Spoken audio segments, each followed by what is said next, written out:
Oi, gente, tudo bem? Eu sou o Thiago, eu sou graduando em psicologia, sou doutorando em psicologia social institucional e nesse semestre eu sou estagiário docente, né, na cadeira de psicologia social 1. Bem, hoje eu venho aqui trazer para vocês uma possibilidade da gente pensar um campo da psicologia que geralmente não é debatido, né? Dentro das disciplinas e dentro do currículo, né, da psicologia tradicional. Eu venho falar para vocês de um campo chamado psicologia africana. Tá, mas aí vocês vão me perguntar, Thiago, o que é essa dita filosofia africana? Bem, a filosofia africana ela é um campo da psicologia que é tão antigo quanto outros campos da psicologia. É isso mesmo, não é novidade alguma pensar a psicologia de uma perspectiva africana, né? A psicologia africana ela surge então enquanto esse campo na década de 60, né, quando alguns psicólogos e psicólogas, né, inconformados com o currículo, inconformados com o eurocentrismo, né, dentro da Associação Americana de Psicologia, a APA, resolvem romper para poder pensar, né, como que a psicologia ela se articula com o ser africano no mundo, né? Entretanto, esse campo ele não ganha destaque. Ele não ganhou uma possibilidade de destaque de incorporação no currículo como outros campos tomaram. Por exemplo, teoria da personalidade, teoria, o humanismo, enfim, esses outros campos clássicos, né, que a gente conhece. Então, a psicologia africana ela não é falada, ela é deixada para quem realmente tem interesse. Bom, a psicologia ocidental ela parte de um movimento de intenso racismo nessa época, né, na década de 60. E quando eu falo de que ela parte do movimento de intenso racismo, é pensar inclusive o racismo científico, dando estrutura de experimentos e estudos psicológicos para comprovar a inferioridade da raça negra, né, a inferioridade do corpo africano perante as pessoas brancas, perante, enfim, todo o resto do mundo, digamos assim, né? Bem, para além disso, nas outras perspectivas que tinham, né, que se preocupavam com questões humanitárias, vamos dizer assim, questões humanistas, eles ignoravam o papel do racismo como um agente, como um estruturante social. E para além, ainda ignoravam o valor cultural e a cultura do povo preto, do povo africano, como um agente de, enfim, de formador, né, do que era dito psique. Bom, uma questão importante para a gente salientar aqui é que a psicologia africana ela não vem com o intuito de enegrecer a psicologia ocidental, né? Não é pegar e fazer uma releitura crítica, né, a partir do que é ser negro para a psicologia ocidental. Não é sobre isso. Não funciona como um agente enegrecedor. Não. A psicologia africana ela vem para buscar questões da psicologia que se aplicam dentro da cosmovisão, ou melhor, da cosmopercepção africana no mundo, para os corpos africanos, tanto na diáspora quanto no continente. Gente, eu tô com um checklist aqui do ladinho, tá? Por isso que eu tô olhando pro celular assim o tempo todo, porque, enfim, falar tudo isso aqui é... e outra, desculpa o barulho, que tem... Os vizinhos hoje resolveram fazer uma obrinha, né? E sim, eu tô falando desse jeito porque seria desse jeito que eu falaria com vocês em aula, né? Então, show, vamos tocar. Bem,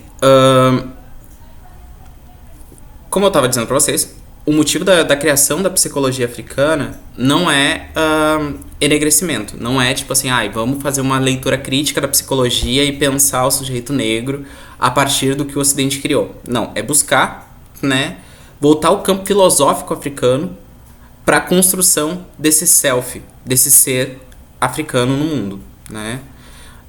E pensar a partir também da pluralidade e da diversidade africana que existe na diáspora. Poder fazer esse diálogo, né? Poder, para além de pensar esse sujeito negro, pensar na diversidade desse sujeito negro, desse sujeito africano. Eu vou aqui fazer, tá, um paralelismo semântico entre negro e africano, só para não ficar muito confuso.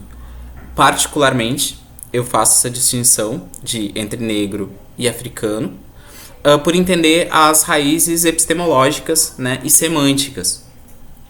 Né, que nem tem um autor que eu gosto muito, que é o Tago Elewada Roma, que ele fala que ser negro é diferente de ser africano. Porque ser negro, se a gente for parar para pensar, é uma nomenclatura, né, ocidental, eurocêntrica, que deram a um corpo que foi racializado pela Europa. Né? Então, tipo assim, foi vendido para nós uma ideia de que éramos seres destituídos de qualquer traço com a África, qualquer pertença à África, né? E no meu entendimento, a gente precisa fazer essa busca, né, do que é ser africano, mesmo estando aqui na diáspora. Então, eu vou usar negro, tá, pra gente poder fazer essa aproximação, mas quero deixar registrado que eu faço esse afastamento de o que é ser negro do que é ser africano. Vocês vão me perguntar, tá, Thiago, mas não é a mesma coisa? Eu diria que não, né? Mas só pra conseguir distinguir da onde que eu tô partindo e do que eu tô falando, tá bem? Seguindo.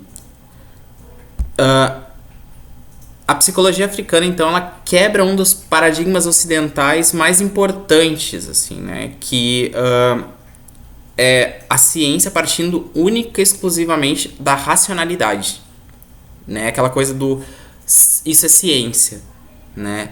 Isso é razão. Então, a psicologia africana, ela rompe com esse paradigma social, né, ocidental, dizendo que não pode se constituir um ser africano sem pensar corpo, mente e espírito, né? Porque nós somos constituídos da nossa ancestralidade, nós somos constituídos da nossa orixalidade, né? Então a gente não tem como separar isso, não tem como eu trabalhar aspectos psicológicos sem levar em consideração esses outros aspectos, né? Que são constitutivos desse sujeito. Por exemplo, eu não consigo me pensar um ser africano, um sujeito africano na diáspora, sem pensar as minhas questões espirituais, por exemplo. Eu não consigo pensar uma questão constitutiva do meu ser sem pensar naqueles que me constituem, né? Naqueles que me constituíram, naqueles que ainda vão me constituir. Então, tipo, todas essas noções, passado, presente, futuro, quem veio antes, quem tá comigo agora e quem vem depois, todos esses aspectos são constituintes desse sujeito. Então, ela rompe com esse paradigma da razão. Porque se eu for parar para pensar quase que num molde eurocêntrico, né, de existência, eu não tenho como pensar, por exemplo, quanto a orixalidade, enquanto meus orixás, enquanto meu orixá, né, influencia nesse sujeito. Entendeu mais ou menos como é que é esse lance assim de, tipo, de não conseguir separar essas esferas da constituição desse sujeito? Pois é isso que a psicologia africana vem garantir, vem assegurar para esse sujeito, né, para o sujeito africano. Reitero, não é um enegrecimento da psicologia, né? É trazer uma perspectiva milenar de conhecimento, tá? A partir do self africano com a cosmogonia africana. Então, junto com essa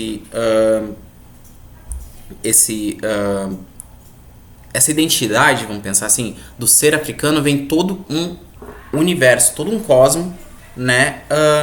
Reivindicar essa existência.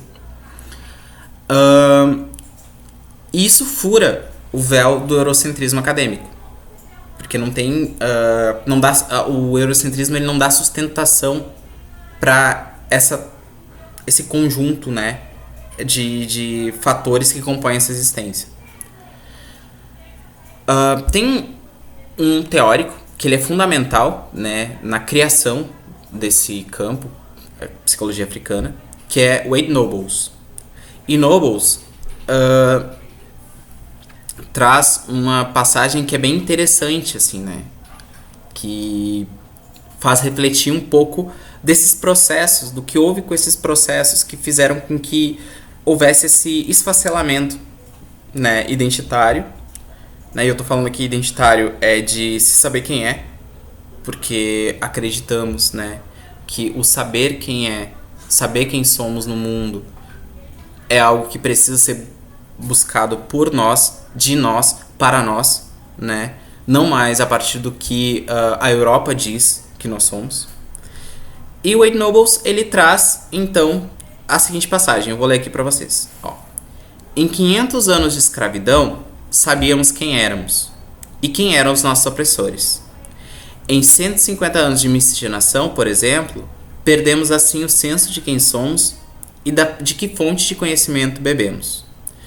O que o Wade Nobles está tentando nos trazer aqui é que, com esse processo, né, de miscigenação forçado que aconteceu aqui na diáspora, porque sim, gente, aconteceu um processo, aconteceu uma política, né, de miscigenação, no qual,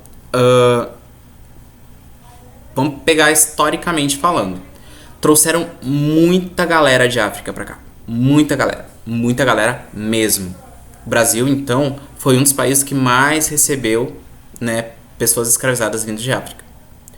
O que aconteceu? Depois de 300 anos, isso mesmo, 3 séculos, por isso que a gente gosta muito de frisar, assim, né, que esse processo, ele foi um processo que criou muitas sequelas, que criou muitas mazelas psíquicas, inclusive nesses sujeitos que descendem desse povo que foi desapropriado, que foi desterritorializado, né? Durante esses 300 anos foram trazendo pessoas de África para cá, tá? O que acabou acontecendo? Por pressões econômicas,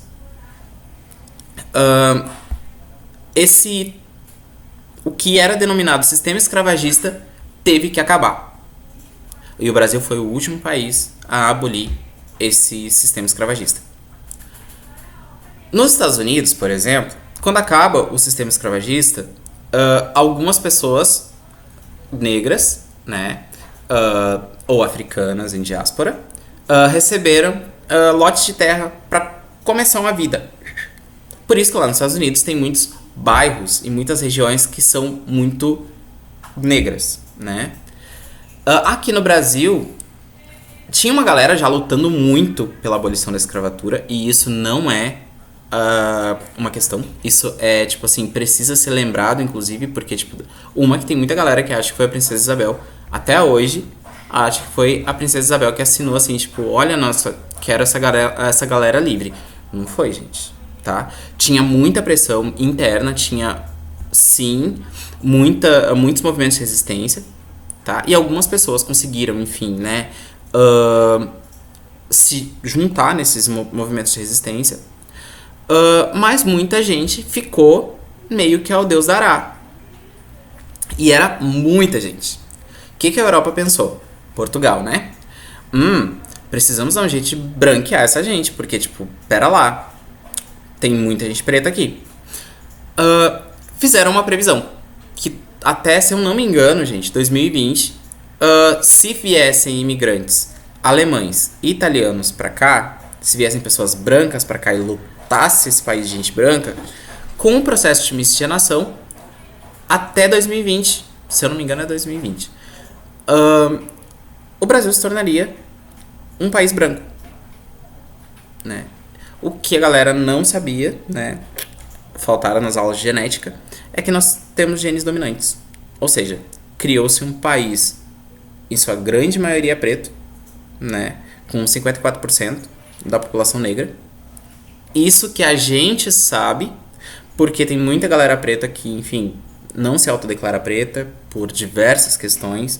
Não posso dizer eu aqui que é uma questão, tipo, de, enfim, recusa do racial, mas de pensar que, bem, tem todo um processo que leva essa pessoa, muitas vezes, a não se enxergar enquanto uma pessoa negra, né?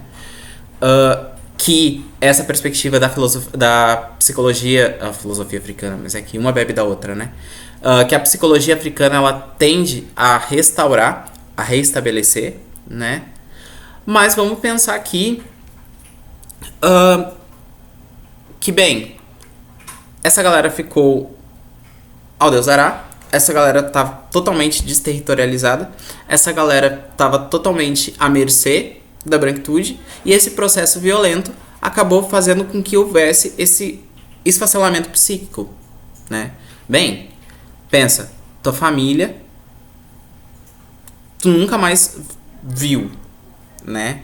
Tinham pessoas escravizadas, gente, tinham homens escravizados que tinham mais de 200 filhos, porque esses homens eram colocados com o único propósito da reprodução, né? E as pessoas eram tratadas como mercadoria, como pedaço de carne, literalmente, né? Olha o quanto de mazela psíquica isso deixa, né? E isso acaba misturando muito, né? Porque, bem, começou a se colocar dentro do funcionamento, né, das pessoas pretas questões de puro embranquecimento. Então, isso acabou que o Wade Nobles vai falar que é um dos problemas, né? Essa recusa, essa refutação de traços africanos e traços negroides em si e no outro, né? E a psicologia africana, ela vem com o intento de reparação disso. Esse processo, né, escravagista, esse processo de diasporização, Marimbani, né, que é uma socióloga, ela começa a cunhar em 1994 de Maafa. Maafa é um termo em Swahili, né, que significa um grande desastre, né, com resultados muito danosos.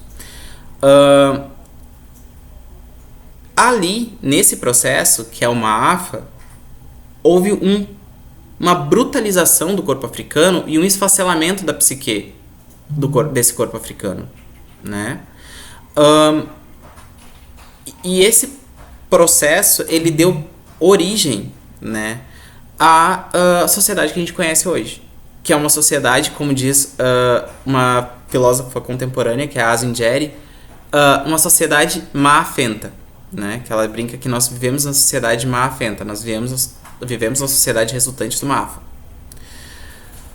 Bem, existe então essa unidade do sujeito africano, que é corpo, mente e espírito.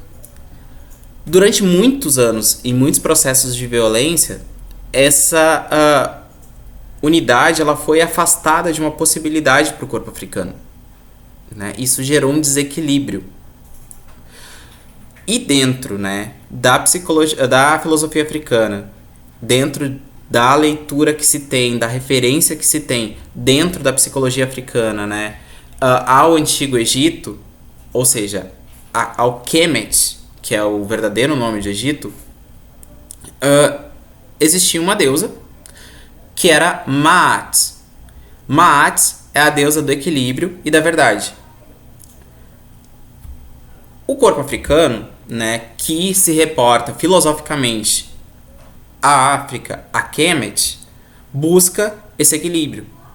Se nós vivemos, né, nesse desequilíbrio, A psicologia africana, ela vem com o intuito da gente buscar sancofar essas experiências. Tiago, o que é sancofar? Eu explico. Calma. Sankofa é um adinkra. Adinkra é como se fosse um símbolo do povo Fon, do povo Akan, né? Que diz algo para nós. O Adinkra Sankofa, que é um pássaro buscando um ovo nas suas costas, significa nunca é tarde para buscar aquilo que ficou lá atrás. Ou seja, não é tarde, nunca, em momento algum, para que nós, africanos na diáspora, busquemos nossas origens, busquemos o que nós éramos, né, antes do processo colonial, antes do processo imperialista, né, e buscar as nossas referências, porque, bem, vamos ser bem honestos aqui, a Europa, né, com a Grécia como berço filosófico, ela tem um ponto de referência, que dá, inclusive, referencial todinho para a psicologia ocidental, enquanto Kemet também era um referencial filosófico, né? Então, tipo, não é que criar uma dualidade, né? Grécia está para a Europa, assim como Kemet está para a África, mas poder pensar e olhar para Kemet como dentro, né, do continente, como uma potência que está viva em nós, né?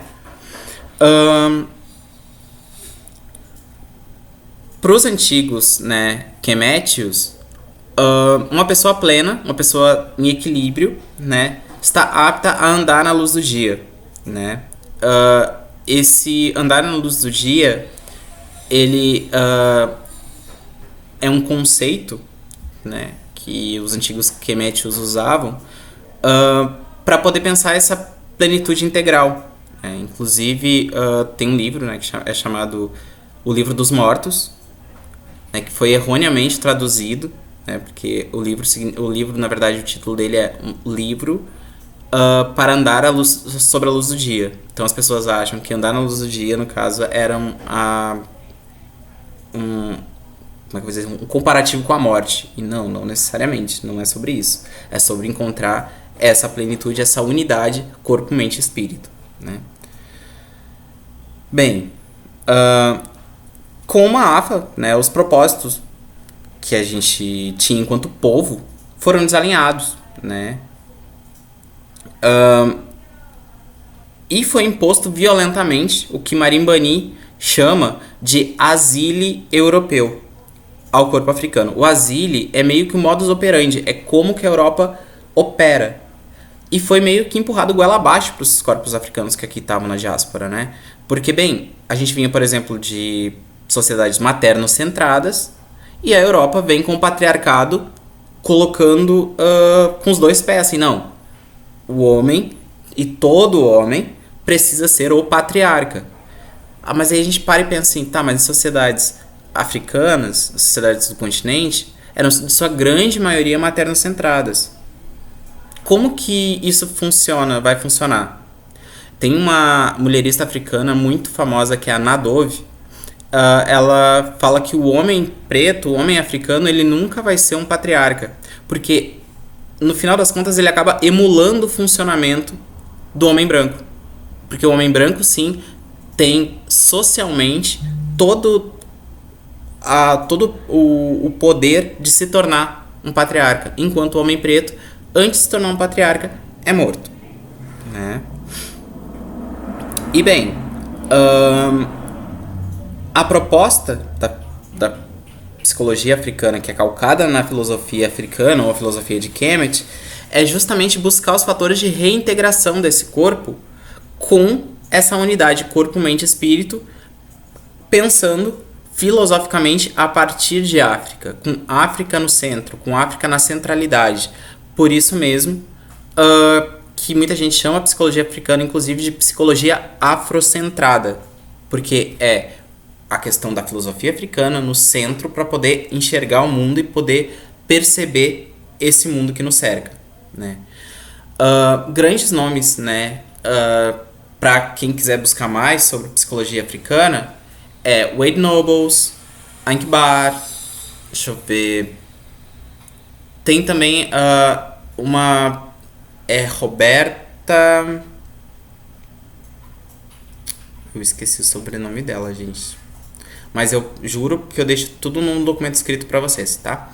Mas, enfim, posso também disponibilizar depois alguns materiais que falam, né, sobre a psicologia africana e sobre a psicologia afrocentrada, que são muito interessantes e que eu espero realmente que se torne, né, um campo de estudos bem rico para que a gente possa pensar as questões específicas para o povo africano, né, que deixe de ser tabu, né, pensar as especificidades culturais da nossa gente. Bem, gente, era isso então. Uh, de novo, peço desculpa pelo barulho, que o vizinho resolveu fazer reforma justo hoje. E eu espero que vocês tenham curtido. Deixe seu like, deixe seu joinha. E nos vemos em aula. Até mais.